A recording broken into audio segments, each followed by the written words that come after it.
Holobuildings. What are they and what do they do? Let's go. Holobuildings present a player with the ability to visual and display their planned development look and feel on the property, not to mention a personal expression visible from high above.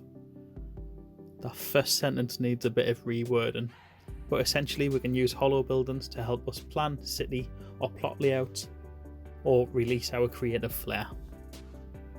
Holobuildings also serve to create a head start for players on the Earth 2 EcoSim.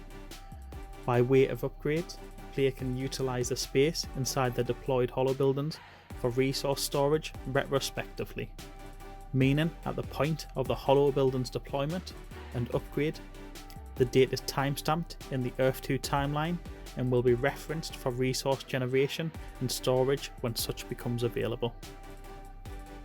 This to many is the biggest perk of holobuildings, the retrospective resource generation offered, meaning when resources go live, those of us with holobuildings should hopefully have a little nest egg of resources there.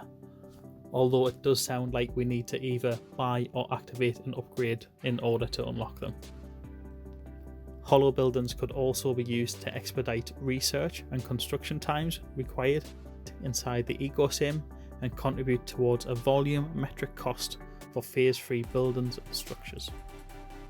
We already know that we're getting research and construction from the dual buffs. It also looks like the holobuildings could either play a part of that or have their own standalone buffs. The volume metric cost is also a great perk. To me, that sounds like the cost or part of the cost associated with building the holobuilding will be deducted from the cost of any actual buildings created on the same plot, meaning we'll get our final building at a cheaper rate.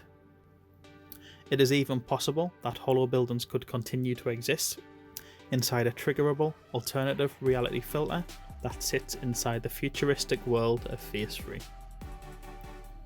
To me, that just sounds like a possibility, something for the future which they haven't fully explored yet, so it might come true or it might be shelved. As with most types of creativity inside Earth 2, we strongly believe that user-generated content should be tradable and sellable, so without a doubt, those creative users generating amazing holobuilding blueprints will have a place to trade and sell their blueprints in the future, mutually benefiting the player, Earth 2, and the purchaser simultaneously. So that's a huge benefit to those creative types who are building all sorts of holobuildings. The ability to buy and sell blueprints on the marketplace. Let's say you've designed an executive home or a skyscraper and you want some additional revenue, simply put the blueprint up for sale and multiple users will be able to buy and use that for a fee. So I hope that's helped for those of you curious about holobuildings. As always, thanks for watching. Don't forget to like and subscribe and have an amazing day.